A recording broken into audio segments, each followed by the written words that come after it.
What's up, everybody? So today's review is The Equalizer 2. So Denzel Washington returns as Robert McCall, an ex-CIA agent who's now a Lyft driver who does vigilante work on the side.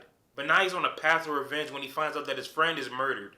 So I wasn't a big fan of the first Equalizer movie. I thought it was okay. I mean, we had some nice action scenes. The main villain was good, and I like the whole Sherlock Holmes thing he was doing where he'd go into a room and, all of a sudden, like, he'd go straight into his eyes. He'd see everything that's going on.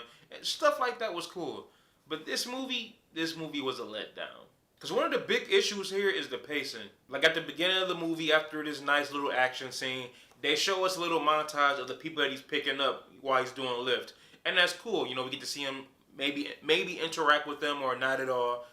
And then we see it again. And then we see it again. It's like, yo, we get it. He's a Lyft driver. He encounters different people. We don't need to see that, like 3 or 4 times. Show it one time, and then that's it. And then there's a subplot with him and an old man. I'm guessing Denzel is looking for the painting or looking for the woman in the painting. Either way it goes, I don't care for it. It's like, y'all could have threw this subplot out, and that'd have been like 10, 15 minutes out the window, because this movie's about a little over 2 hours. So I don't need that subplot. So it takes a while for the real action to get going. I mean, I kept looking at my watch. Once the real action for the main story finally happened, it was like damn near the third act. I mean, throughout the movie there is still some action scenes. I mean, he's beating up some kidnappers, some, business guys, and some drug dealers. That's cool and all, but it has nothing to do with the main plot of the story, which is he's trying to find out who murdered his friend. We get to that like maybe an hour and a half in. I'm like, wow. And then when that does happen, next thing you know, he sees him. Okay, you killed my friend and I'm gonna kill you. And the worst thing about it is, I can only do it one time. How was that Denzel impersonation? I don't think I did justice with it. And then right after that, boom, final action scene in the movie. I'm just like, wow.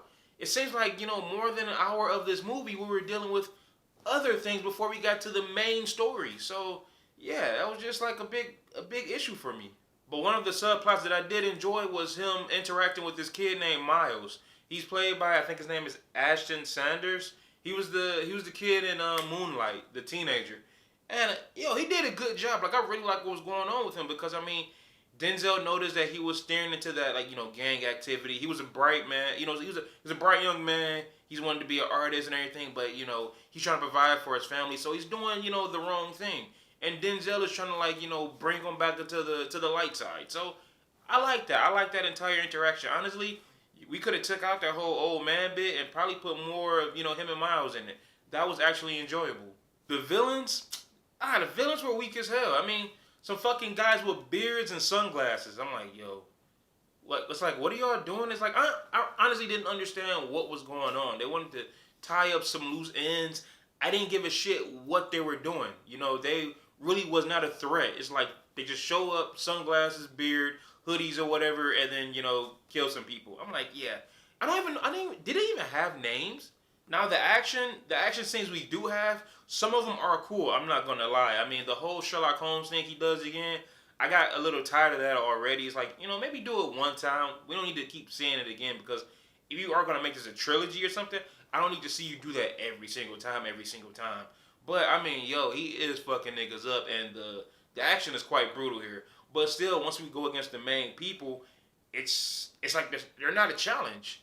It's like he's just playing hide and seek and taking them out just like that. I'm like, yo, can we at least get like some dude that's like, at least a little better than Denzel? That way he's like really fighting for his life. I didn't see him doing it. It's like all in a day's work. I'm just going in, kill these dudes, and then going about my day. That's what it felt like. It's like he had no competition here.